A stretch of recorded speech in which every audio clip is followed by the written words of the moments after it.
China, Pakistan ఈ రెండు దేశాల లక్ష్యం భారత్ను ఆక్రమించుకోవడం. కాశ్మీర్పై పాకిస్తాన్ కన్నేసింది. సిక్కిం, అరుణాచల్ ప్రదేశ్ లాంటి ఈశాన్య రాష్ట్రాలపై డ్రాగన్ కన్నేసింది. కాశ్మీర్ను సొంతం చేసుకునేందుకు పాకిస్తాన్ ఉగ్రవాదాన్ని పెంచి పోషిస్తుంది. చైనా మాత్రం సరిహద్దులో సైన్యంతో ఆక్రమణకు ప్రయత్నిస్తుంది. ఈ రెండు దేశాల చర్యలను భారత్ సమర్థవంతంగా తిప్పికొడుతుంది. అయితే ఈ ఆటలో విజయం సాధించలేమని ఇరు దేశాలు గ్రహించాయి. అందుకే కొత్త యుద్ధానికి ప్లాన్ చేస్తున్నాయి. భారత్పై జీవాయుధాలతో దాడికి సిద్ధమవుతున్నాయి.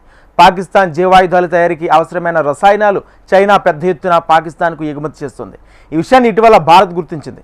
పాక్ ఎగుమతి చేసే రసాయనాలను భారత్ నేవీ అడ్డుకుంది. నిజంగానే పాకిస్తాన్ జీవాయుధాలను తయారు చేస్తుందా? చైనా నుంచి పాకిస్తాన్కు ఎగుమతి అయ్యే కెమికల్స్ ప్రమాదకరమైనవేనా? Watch the story. Pak, China కలిసి కొత్త కుట్రకు సిద్ధమయ్యాయా?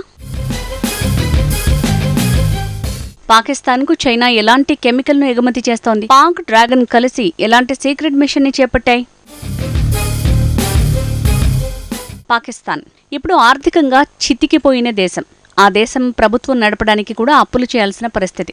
45 రోజుల్లో మొత్తంగా 3,20,000 కోట్ల పాకిస్తానీ రూపాయలను ఆ దేశం అప్పుగా తీసుకుంది. మన కరెన్సీలో చెప్పాలంటే 96,000 కోట్ల రూపాయల పైమాటే. ఈ రుణాలను ఇస్లామాబాద్ భారీ వడ్డీ రేట్లకు దేశీయంగా తీసుకుంది. మరోవైపు అంతర్జాతీయ ద్రవ్యనిధి సంస్థ IMF నుంచి 600 నుంచి 800 కోట్ల డాలర్ల రుణ ప్యాకేజీని కోరింది. IMF సూచించిన పన్నుల్ని ఇస్లామాబాద్ పెంచింది. తాజా పన్నులపై పాకిస్తాన్లో ప్రజలు తీవ్ర ఆగ్రహం వ్యక్తం చేస్తున్నారు. భారీగా పాకిస్తాన్ అప్పులు తీసుకుంటున్న ప్రజలకు మాత్రం ఒరగబెట్టిందేమీ లేదు. కేవలం సైన్యాన్ని ప్రసన్నం చేసుకునేందుకు ప్రస్తుత పాలకపక్షం వారు కోరినంతగా డబ్బు ఇస్తున్నారు. తాము అధికారంలో ఉండాలి, సైన్యం నుంచి తమకు ఇబ్బందులు రావద్దు అన్నట్టుగానే ప్రస్తుత ప్రభుత్వం వ్యవహరిస్తోంది. పాలకులు వ్యవహరిస్తున్న ఈ తీరుతో ప్రజలు మాత్రం మరిన్ని కష్టాలకు గురవుతున్నారు. అయితే ప్రభుత్వం నుంచి పెద్ద ఎత్తున నిధుల్ని తీసుకుంటున్న పాకిస్తాన్ సైన్యం వాటిని ఏం చేస్తోంది? శరమామూలే. పాకిస్తాన్ సైనిక పెద్దల తీరు మాత్రం మారటం లేదు. నిత్యం భారత్పై కుట్రలకి ఆ నిధుల్ని కేటాయిస్తున్నారు. ఇటీవల కాలంలో ఉగ్రవాదాన్ని మరింతగా పెంచింది. కశ్మీర్లో ఉగ్రవాదులు రెచ్చిపోతున్నారు. ఇక్కడితో పాకిస్తాన్ ఆగటం లేదు. భారత్పై మరో భారీ కుట్రకు డ్రాగన్ కంట్రీతో కలిసి ప్లాన్ వేస్తోంది. పాకిస్తాన్కు జీవాయుధాల తయారీకి డ్రాగన్ కంట్రీ సహాయం చేస్తోంది. బయోవార్ఫేర్ సామర్థ్యాన్ని పెంచుకునేందుకు ఇరు దేశాలు సీక్రెట్ మిషన్ చేపట్టాయన్న అనుమానాలు వ్యక్తమవుతున్నాయి. ఎందుకంటే పాకిస్తాన్కు వెళ్తున్న చైనా షిప్మెంట్ ని వారం రోజుల క్రితం భారత అధికారులు స్వాధీనం చేసుకున్నారు. అందులో అంతర్జాతీయంగా నిషేధించిన రసాయనాలు ఉన్నట్టు గుర్తించారు. ఈ కెమికల్స్ షిప్ ని తమిళనాడులోని కట్టుపల్లి పోర్టులో భారత నేవీ అధికారులు పట్టుకున్నారు. ఈ కెమికల్స్ ని పాకిస్తాన్ బయోలాజికల్ కెమికల్ యుద్ధం కోసమే తరలిస్తున్నట్టు నివేదికలు చెప్తున్నాయి. చైనీస్ షిప్మెంట్ లో ఆర్థోక్లోరో బెంజైలిడిన్, మాలనోనిట్రైల్ ఉన్నట్టు గుర్తించారు. దీన్ని సింపుల్ గా CS అంటారు. ఈ రసాయనాన్ని టియర్ గ్యాస్, ఆందోళనల నియంత్రణ ఏజెంట్లలో వినియోగిస్తారు. CS అనేది ద్వంద్వ వినియోగ రసాయనంగా అంతర్జాతీయ ఒప్పందాల్లో భాగంగా నిషేధించారు. పైగా భారతీయ ఎగుమతి నియంత్రణల జాబితాలోనూ ఈ రసాయనం ఉంది. ఈ రసాయనాన్ని పౌర, యుద్ధ అవసరాలకు వాడుకునేందుకు అవకాశం ఉంది. పౌర అవసరాల్లో భాగంగా హింసను, ఆందోళనలను అడ్డుకునేందుకు టియర్ గ్యాస్ రూపంలో వాడతారు. అయితే చైనా నుంచి పాకిస్తాన్కు వెళ్తున్న ఈ షిప్మెంట్లో ఈ రసాయనాన్ని భారీగా తరలిస్తోంది. ఇదే ఇప్పుడు ఆందోళనలకు కారణమవుతోంది. ఎందుకంటే పాకిస్తాన్ అంత పెద్ద మొత్తంలో CS ను ఏం చేయబోతోంది అన్నదే చర్చనీయాంశంగా మారింది.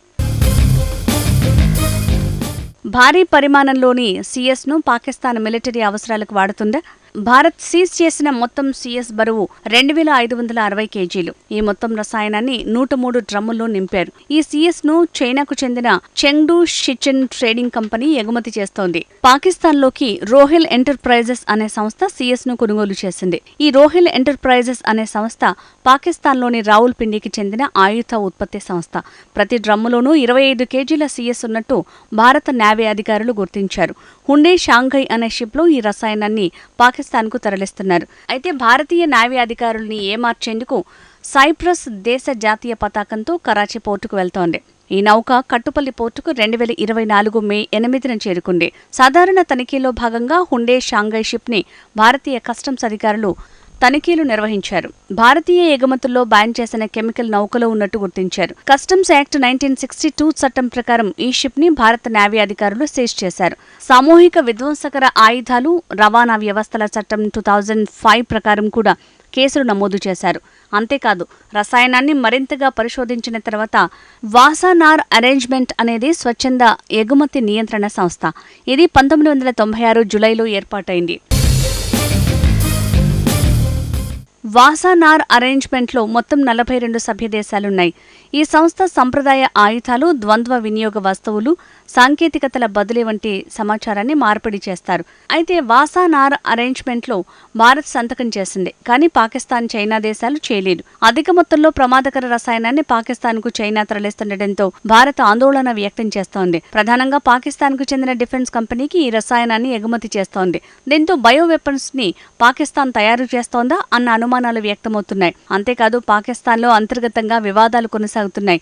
బలూచిస్తాన్, పాక్ ఆక్రమిత కశ్మీర్లో ప్రజలు పెద్ద ఎత్తున ఇస్లామాబాద్కు వ్యతిరేకంగా ఆందోళనలు చేస్తున్నారు. అయితే ఈ ఆందోళనలను ఆర్మీ ఉక్కుపాదంతో అణిచివేస్తోంది.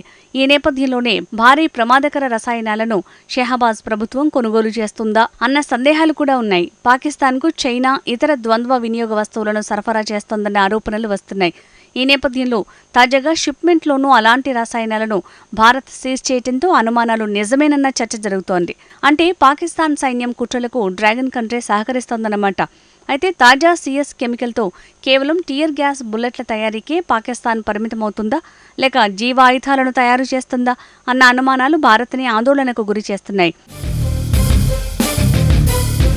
పాకిస్తాన్కు ద్వంద్వ వినియోగ వస్తువులను సరఫరా చేయటం ఇదేమీ కొత్త కాదు.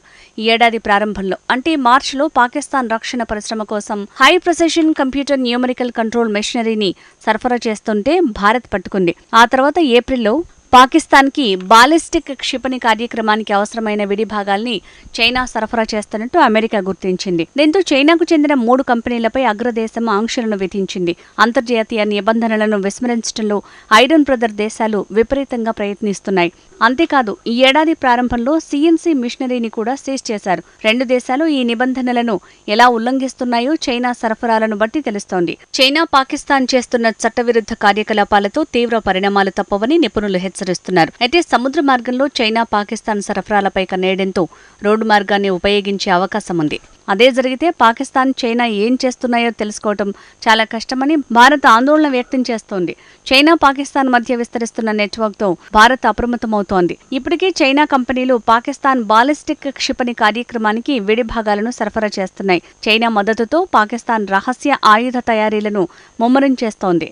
దుష్ట పాలకులు, పనికి మాలిన సైన్యం చేతిలో ఆయుధాలు ఉంటే ప్రపంచానికే ప్రమాదకరం. పాకిస్తాన్ తయారు చేసే ఆయుధాలు ప్రాంతీయ భద్రతతో పాటు ప్రపంచానికి ప్రత్యక్ష ముప్పు తప్పదని నిపుణులు ఆందోళన వ్యక్తం చేస్తున్నారు.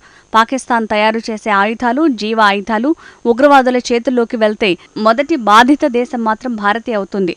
ఇప్పటికే ప్రపంచంపైకి ఉగ్ర రక్కసిని పాకిస్తాన్ వదిలింది. ఇప్పుడు అంతర్జాతీయ సమాజం చూస్తూ ఊరుకుంటే మాత్రం మరో ముప్పు తప్పదు.